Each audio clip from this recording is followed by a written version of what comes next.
Are you losing your senses? Have you noticed that one of your senses might not be quite as adept as it used to be?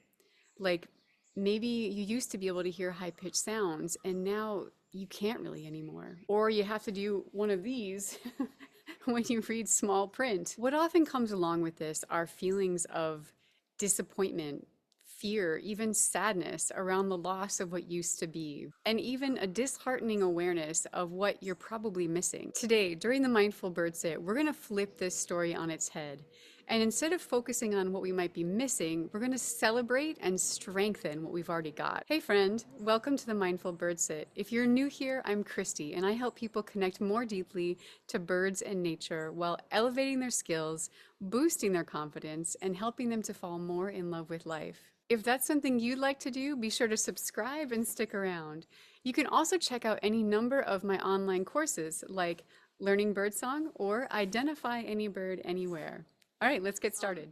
Well, I'm really excited about today's sit. It's always a little different, a little unique, but today is based off of something that I read in George Buhmann's book this morning. I feel like every handful of days or so, I'll read like a couple pages in his book, and this morning I did just that. I just kind of felt called to read it this morning, and I was on the chapter about I think the senses, and just the first two pages, I thought this is awesome. He talks about something in a really subtle way. It was like just slightly shifted the storyline on something that you hear lots of people talking about, and that is losing our senses, right? So a lot of us experience as we get older that one or more of our senses starts to not be as it used to be. And so, but what he talked about in his book was how he had high frequency hearing loss in one of his ears because of he grew up as a hunter and he always shot on his right side,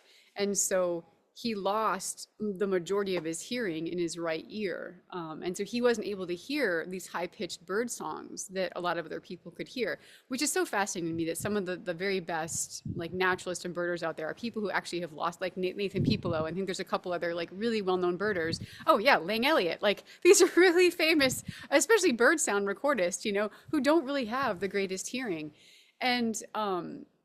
And so George said instead of focusing on what he was losing and what he didn't have or couldn't hear, he decided just to give his attention to what he could. And he's like, I can hear the ravens. And I stopped reading at that point, but when I met George, we were doing a bird language course in California, and George came out as a participant. And I remember right away, all of the staff, and John Young included, got really impressed. Yeah, I'll share, Ann, just at 1 second. His name is George Buhmann. He was on the festival. If you came to the festival, he was one of the festival presenters a couple years ago. He wrote a book called Eavesdropping on Animals. I think it used to be, his course is Eavesdropping on Wild Animals, but his book is called Eavesdropping on Animals. Anyway, he's with Yellowstone Life, and he lives in Yellowstone, which is one of the best places to learn about ravens. It's like an incredible playground for raven language. But what he decided to do was focus on the ravens. He's like, I can hear them. And so he became a master at learning to interpret what the ravens were saying, like specifically that this particular call means there's an eagle coming. That call means the wolves just found something, they killed something and they're over there. This call means that there's a bear over, like he knows what the ravens are talking about. And so I just loved that. This shifted something in me, because so often we focus on what we're losing, what we don't have, rather than giving our attention and appreciation to what we have and then honing that skill, right? Like being like, okay, this is what I've got. Let me just give everything to that, right? So that's what we're going to do today. Sound good?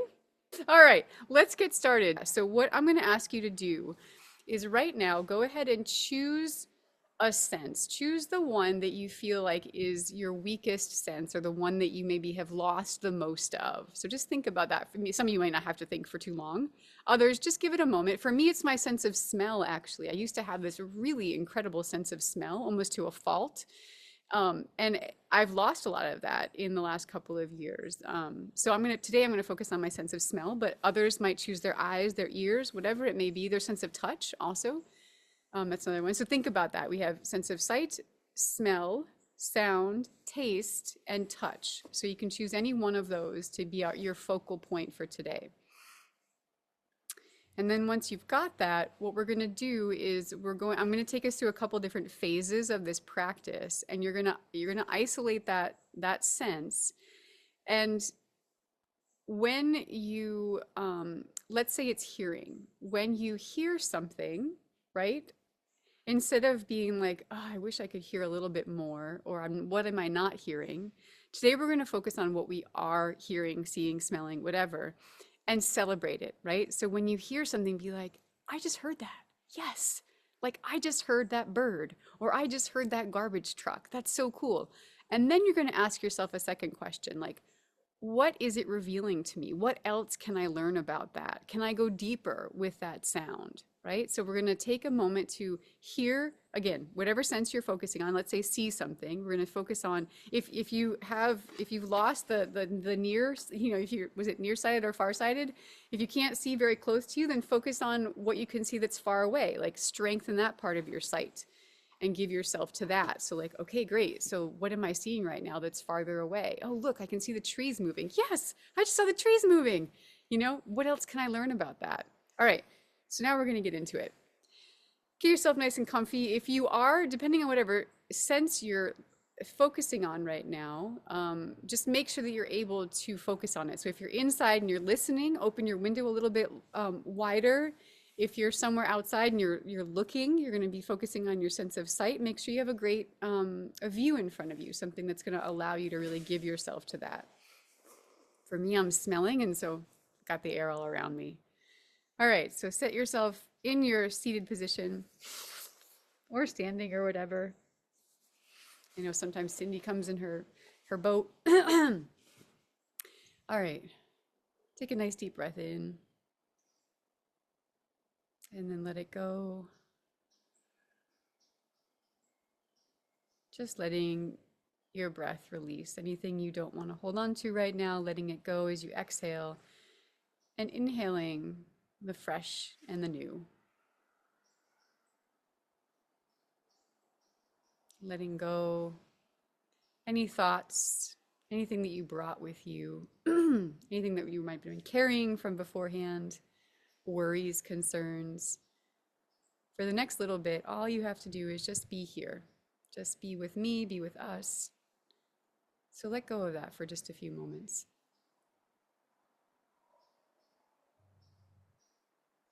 And go ahead and take a couple more breaths on your own pace.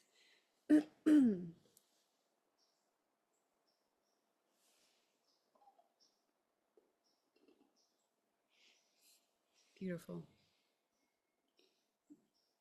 Now let's bring our attention into our body on the inside. So start by feeling your breath, noticing as you inhale where that travels to within your body.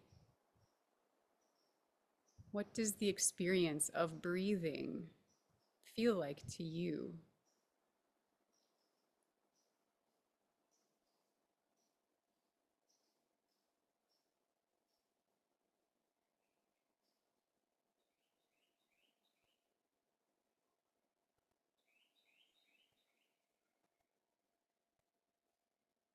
Allowing the gratitude for your inhale and your exhale today.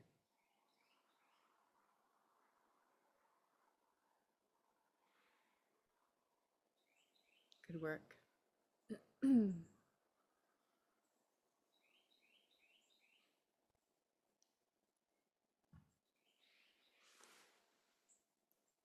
now just shifting your attention, you can start by closing your eyes.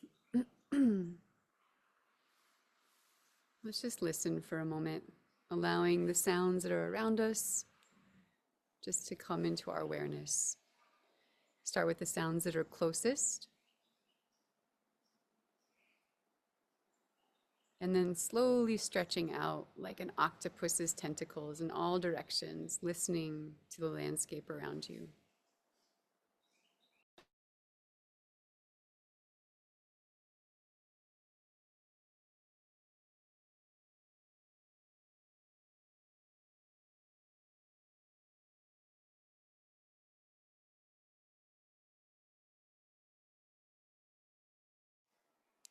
Beautiful.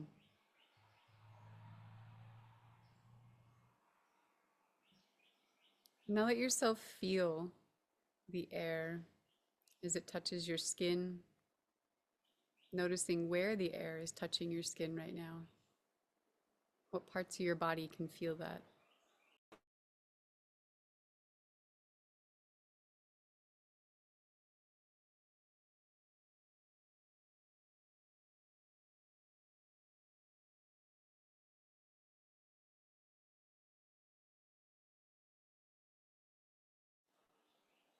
On your next inhale, do so with the intention of smelling the air around you. What does the air smell like today?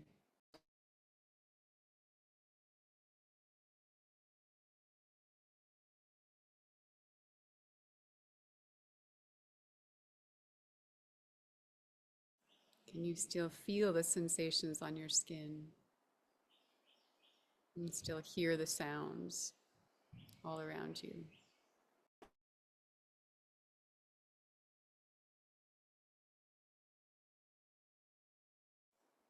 Give your attention to the taste, the last flavor that's in your mouth right now.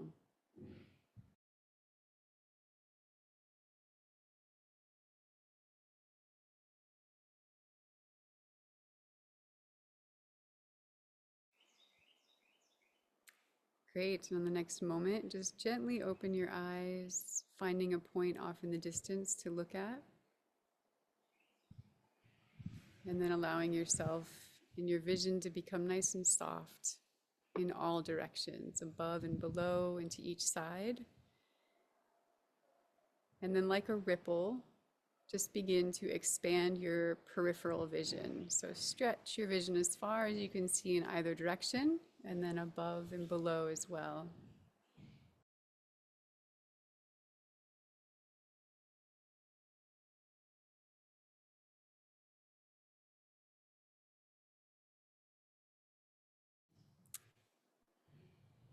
And now let's shift our eyes up a little bit, noticing if you have clouds in the sky, just give them some appreciation for a moment. If maybe it's overcast like it is where I am right now, just see even in the overcast, can you notice some distinction? Maybe there's a little gap in the clouds. Or if you have actual clouds, maybe some cumulonimbus around you or cumulus, look at the shapes and the patterns within the clouds. And maybe you have a blue sky above you. And even so, just give your appreciation for that sky that's going to carry all of our friends to us, those travelers on the wind. So that's a home for a lot of the birds for a period of time, a place where they travel. And sometimes we don't spend too much time thinking or gazing up at the sky. So let's just give ourselves a minute to just gaze at the sky right now.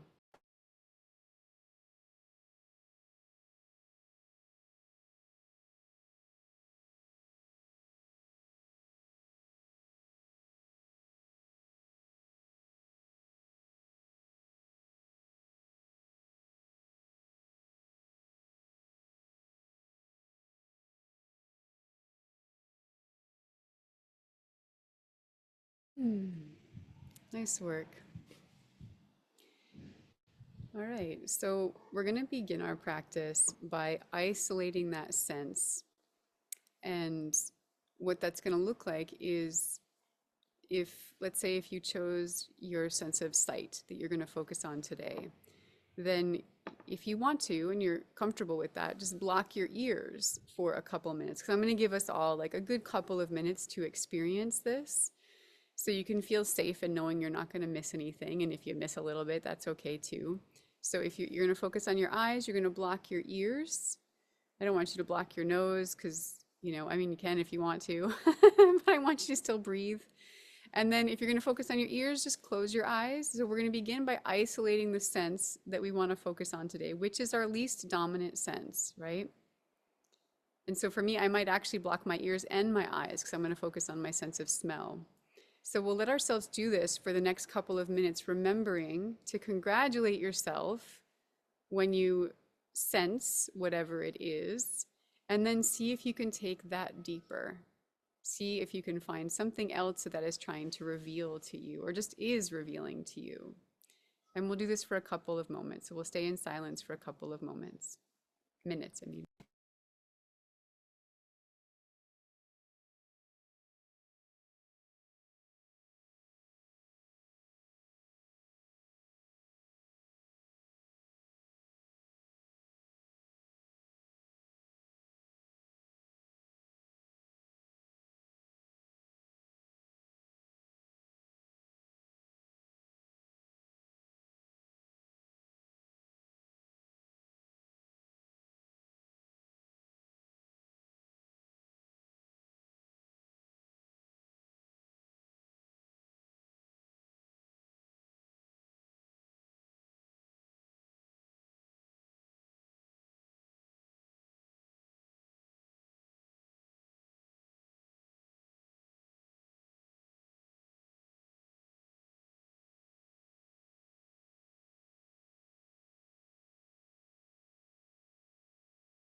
All right, good work.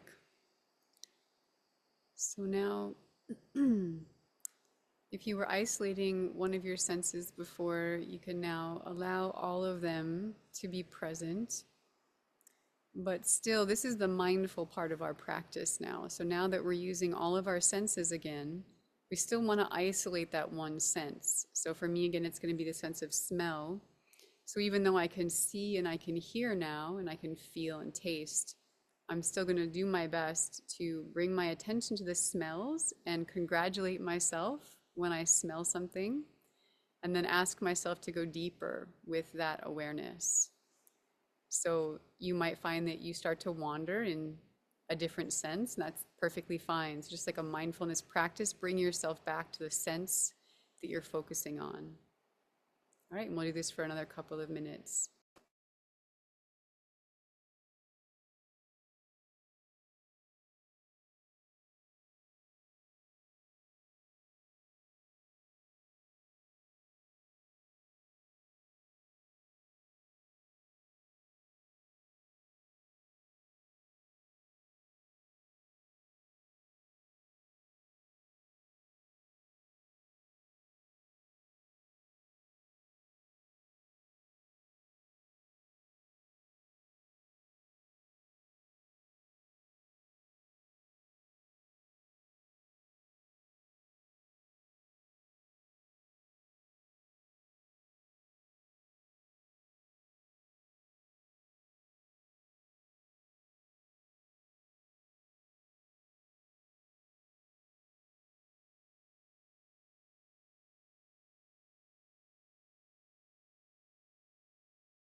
Okay, good work.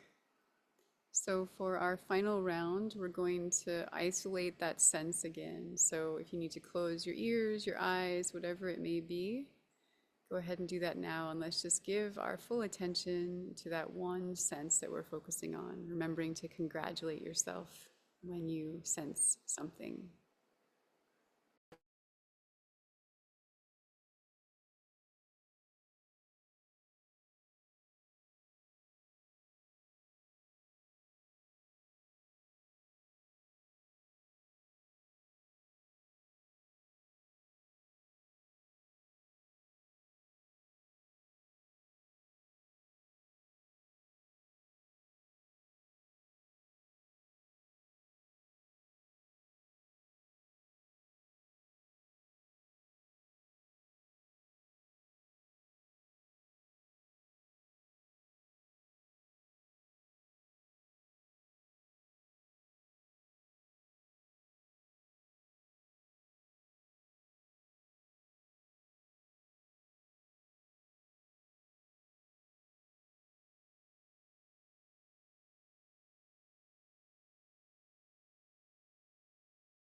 All right.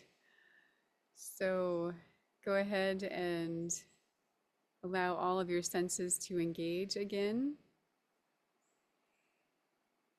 And just let yourself be with the environment around you for just one moment.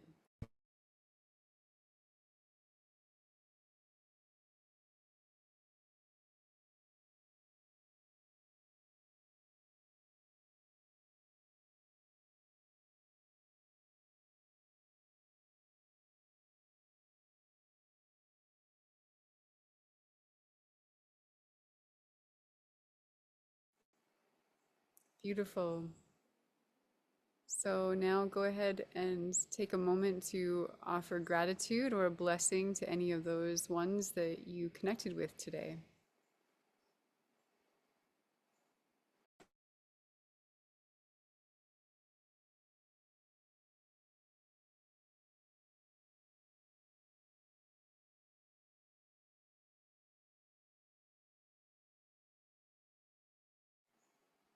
All right.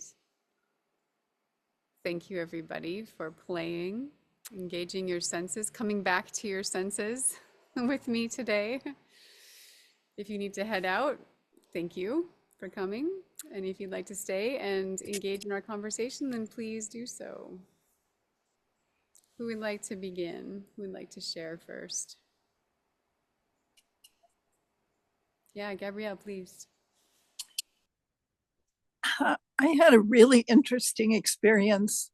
I watched a movie a couple of days ago, some little romance about a woman who lost her sight. And I was really interested because I used to work with the visually impaired and the blind. And in the story, when she started, and it was an accident that made her lose her sight. In the story, as she starts to accept that she's blind, she starts to hear the birds. And I went, oh, and so I wanted to do hearing. Um, I'm starting to have a little trouble with my hearing anyway. Um, and Anyway, what I discovered was at one point when I still had my eyes closed, I heard a sound I'd never heard here before. And I didn't know if it was a bird or the air, or I don't know what it was, but it was like one of these ahas. And then I opened my eyes and I noticed as I'm still listening for the sound that I saw quality of light that I hadn't noticed before. So that was really fascinating. Just by concentrating so much on the one, the other one was increased. It was very fun. It was really almost miraculous. Yeah, yeah. Oh, Gabrielle, it's so beautiful. I know I always love playing with this exercise of shutting, like closing off one or two other senses and giving all of your attention to another one. And that's often sort of the take that people will take on the losing of one sense. It's like, well, don't worry because you've got the other one. Not don't worry, but the other ones get heightened. And so we're sort of shifting that story today, whereas like not so much about like forgetting the sense that maybe isn't as heightened as it used to, but actually like just appreciating that, for what it is and what it does gift us, and that by giving our attention to just one, that when we do open up to all of them again, like they all kind of get heightened, right? And it's just like, wow, you start to see or hear or feel things in a way that you maybe never did before. So beautiful, beautiful experience. Yeah. What was the name of that movie? Oh, I know you were going to ask. I think it was a Hallmark movie.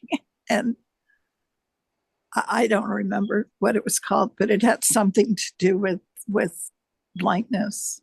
Okay. And yeah, it was a lovely movie. Well, especially to me, it had so much Yeah. meaning. Yeah. Uh, but and also part of the movie was, a deeper understanding about what happens when you lose one of Yeah. your senses. Wow.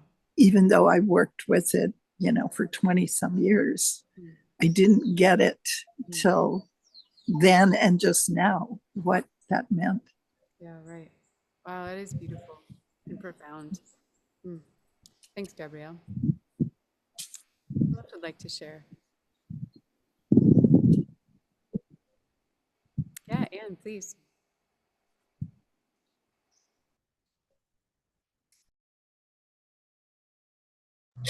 I can't find my button. The sun's in my eyes here. I don't know if anybody else chose. I wanted to see. And so I shut off my hearing. And I realized that so many sounds, and then after I took my hands down, some sounds can be distractions, and I'm hearing things. It's like, I wanted to turn and look, is that the gutter dripping?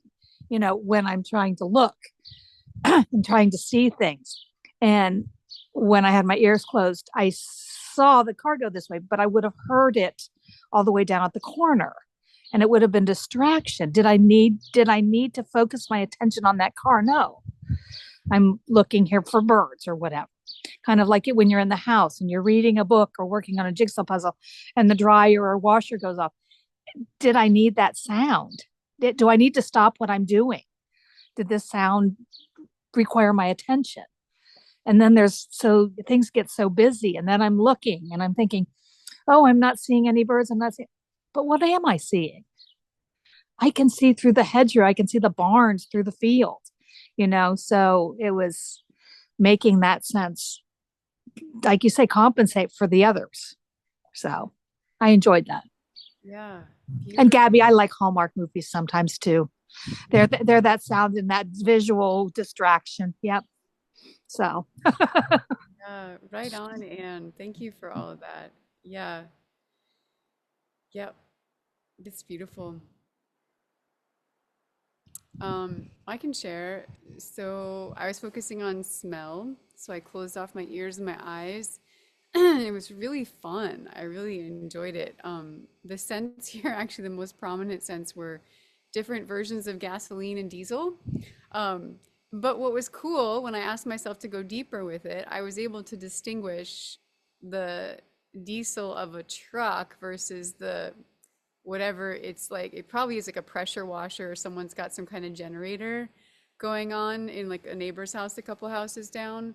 It reminds me of the sound. I remember we used to like split our own wood when I was a kid, and my dad always rented like that wood splitter, and it had that sound where like, oh, it would like when you pulled the lever to make it cut the wood, like, yeah, it's kind of doing it right now. It's like revving up a little bit more. Anyway, that's sound, but I could smell that it was. I was like, before I heard it, I smelled it, and I was like, that's not a truck gasoline or diesel smell. That's different, And so just like really trying to hone this sense that is not as refined as it used to be. I used to be able to smell like all different kinds of like molds and things like that. And maybe that's for the best now. I don't know. But um, I do like it's really fun to play with that. Like I can tell different kinds of smoke. Like I'll know if it's a forest fire smoke versus the campfire smoke versus, you know, I don't know, other kinds of smoke, like cigarette smoke or whatever. And so yeah, it was just really fun. And then also when my eyes were closed and all my senses were blocked out, I could feel the wind, and it was like it like pulled because I wanted to smell it, and the wind was coming like toward me this way. I was like I noticed that my body like went toward it, and it felt very like playful and engaging. It was like I was like an animal. I can imagine like a seal or something in the water like coming up to like smell or check out the air, and then like going back down. And um yeah, and I almost didn't want to like let my other senses back in because I was just like I was having so much fun with that one. And it was calming too to just give my attention to one instead of needing all of the stimuli that we have in our modern world. Like I think also about walking into a grocery store or like any store and thinking of like Whole Foods where I am often. And the moment you walk in, there's like the music playing, then there's like the Whole Foods commercials going on, and then there's like the beeping from the registers and like the computer sounds, and there's like people, and it's quite overwhelming actually, like especially I don't know if you've ever done anything where you've gone camping for a week and then you kind of come back into the world and like it's kind of a barrage of sights and sounds and stimuli on our body, and how often and we kind of get numb to it all. So I think it's good for us to remind our bodies what it's like to not have so much stimulus around us and to just quiet some of those senses to help us do that, you know. So I was really enjoying the quieting myself down. Yeah. Who else would like to share? Yeah, Della, please. Well, it occurred to me, I was doing sight, um, and partially because I'm indoors, and but it occurred to me that I'm used to tuning out sounds and getting in a habit of tuning things out, like traffic and stuff like that. But we also tune out what we see as well. And hadn't really thought about that so much until this exercise. So that's what I was thinking. Yeah, what did you notice? Like, what did you notice you saw that you typically tune out when you did this? Like, what sort of triggered that thought in you, do you think? Um,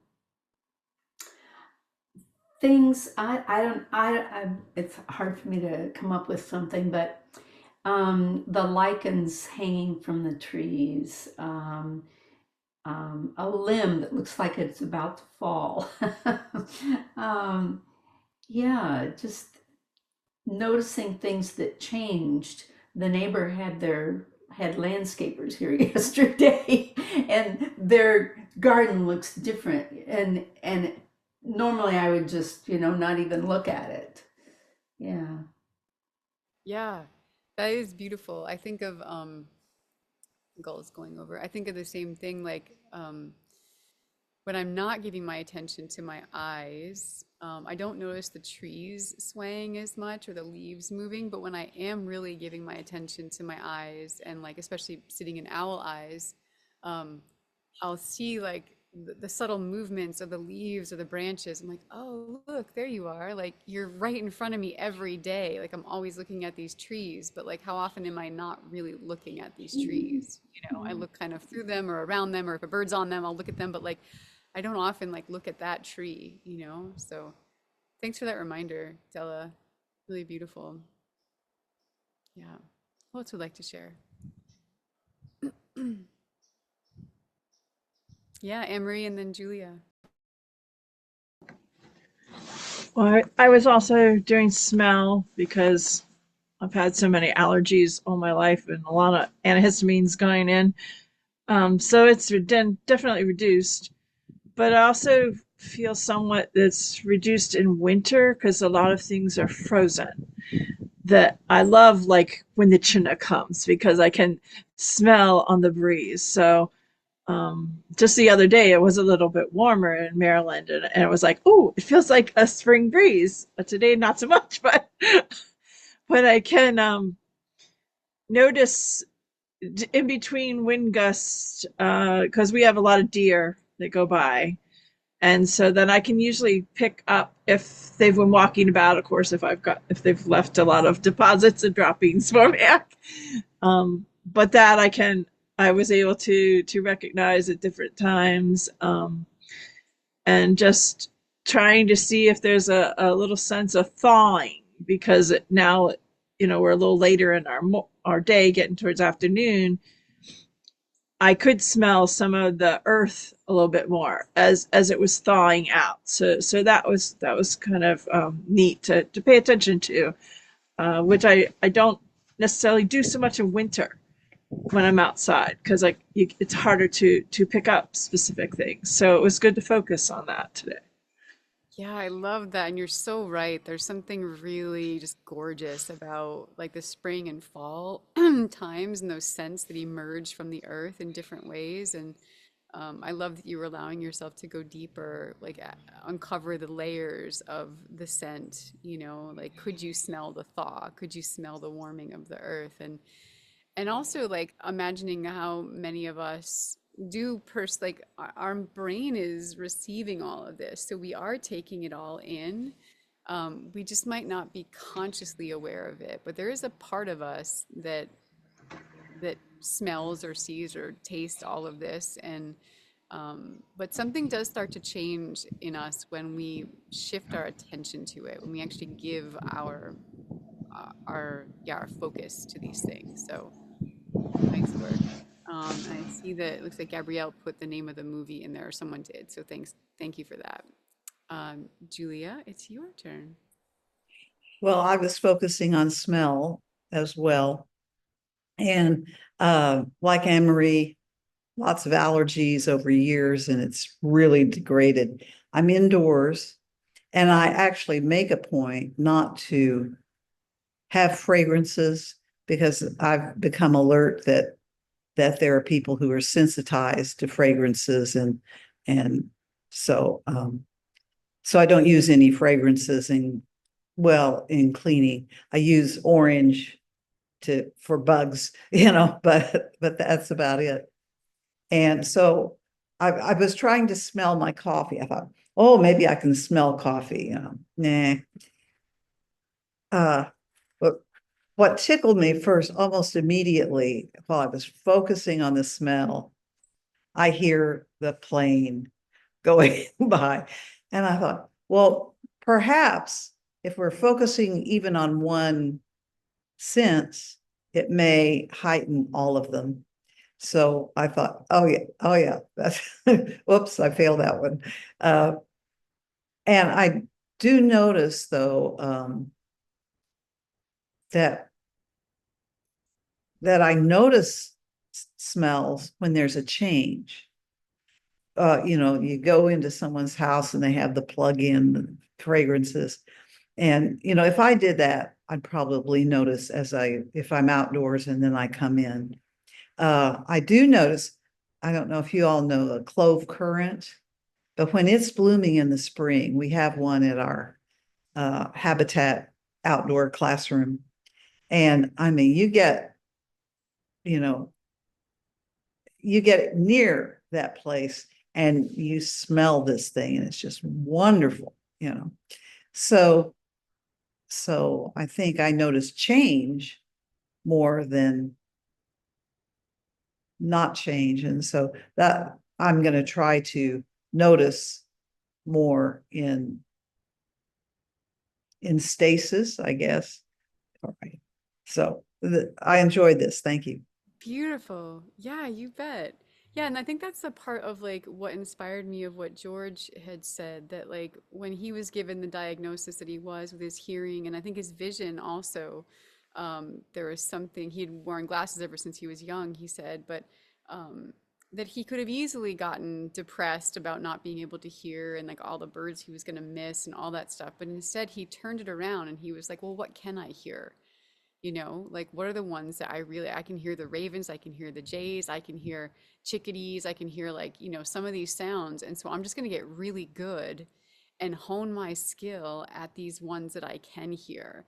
And he's become masterful at knowing those. And so just thinking about that, like if one of our senses is starting to not be the way it used to be, but we still have it. I know some people do officially like lose certain senses, but if you still have some part of it, like what can you really hone about that sense? If it's your vision, like again, if it's like maybe you really can't see close anymore, like those little words anymore. So like what can you see? It's like, wow, I can really see super well, like from this distance to that distance, and I'm going to get really good at picking up movement. So I'm going to really like hone my owl eyes practice to that range.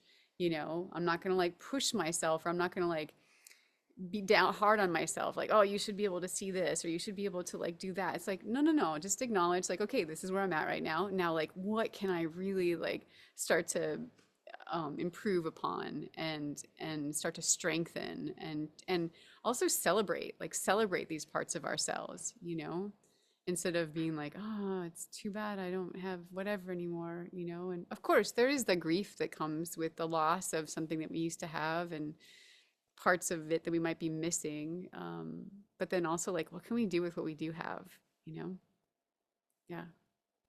Anyone else before we head? All right. Well, Gabrielle, thank you for putting that link in there, and trying to think if there's any messages for you guys. Don't think so. Nope. just enjoy your week. Keep practicing. Did anyone get a chance to practice that one like listening forward last week that we did the listening forward practice? Anyone take it into their week? Yeah, yeah, yeah. That was kind of fun. Yeah, I did as well. Yep. Yeah. So see if you can take this one into your week. Like stretch this sense of yours, and just see how it goes.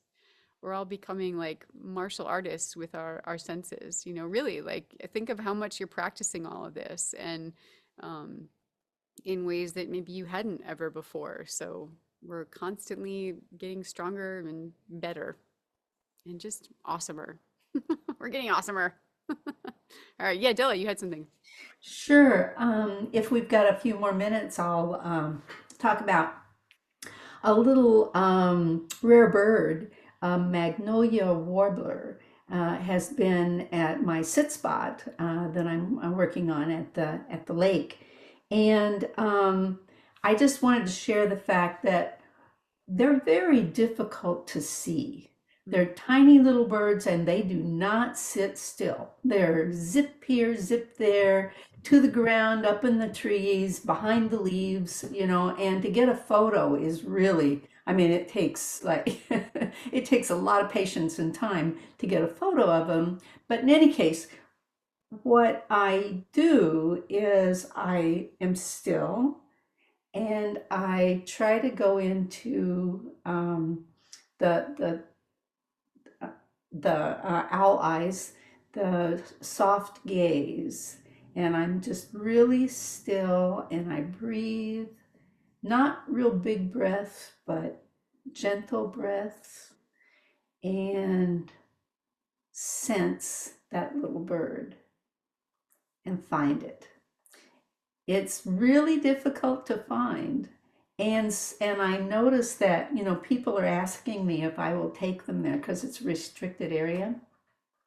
So I've taken a couple of people in and it just I haven't said anything. I did, they're expert birders, so I they do what they do. But I just notice that this technique that I've learned through these classes and bird sits and how well it works, I usually spot it first.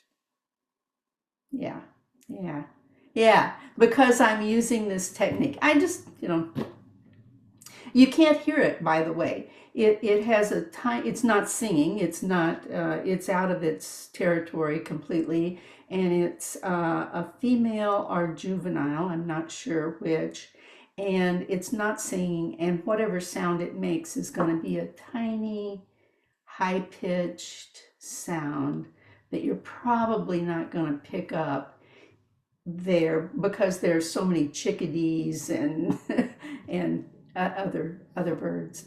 So anyway, I just share that with all of you. What a wonderful tool we've learned here. yeah. Do you feel, Della, is it, just so I'm clear, is it more like an intuitive thing, like where you quiet yourself and then you just kind of like feel into what, like you connect with like that bird and feeling into where it might be? Or is it that you're using owl eyes and you start to see the motion of its movements and then you're able to hone in on that? Or maybe both? I think I'm using all the tools, everything that I've got, and I sense that this anxiety that some people feel when they want to see that bird and they're impatient, and they want to see it and check it off and Go. leave, do Yeah. their next thing, Yeah. and it just doesn't work. Yeah. With this little bird, you have to approach it calmly. Otherwise, it's not going to show itself. Wow. I Yeah. love that you have, it's like you have like the key to enter like her magical world, you know? Was Well, it I the, don't know, but I think it's working. yeah. Did anyone ever read the book Parsifal? Do you remember that book? Anyone ever read that one? It's an old book. It's really it's quite an incredible story. It's a very old story. Parsifal, it's called P-R-C or S-I-V-A-L. It's written by Wolfram von Eschenbach. And anyway, there's a part in the story where this world is revealed, but it only is revealed at certain times, like to certain people in certain ways. And it just reminds me of that, that like this world is always like the world that you get to experience of this little female magnolia warbler's world is available to everybody and anybody. But I feel like we're only able to like cross that threshold and be there with her when we've entered a place that matches that world in a sense, you know, like matches what she is, then we can see her, you know. And what a gift, Yeah. Stella. What a beautiful, beautiful Yeah. thing. Thank you for sharing that. Thank you. Thank Yeah. you. It all came from you. I learned it from you. Aw. Yeah, we're all doing this together, really, you know, like you all showing up here every week, like inspires me to think of new things. And, you know, so I feel like this is a, we're growing together, like this big, beautiful butterfly. We're all parts of the butterfly. So thanks, everybody. All right. Have a beautiful week. Like send beautiful send off with that story, Della. Thank you. All right, y'all. See you next time.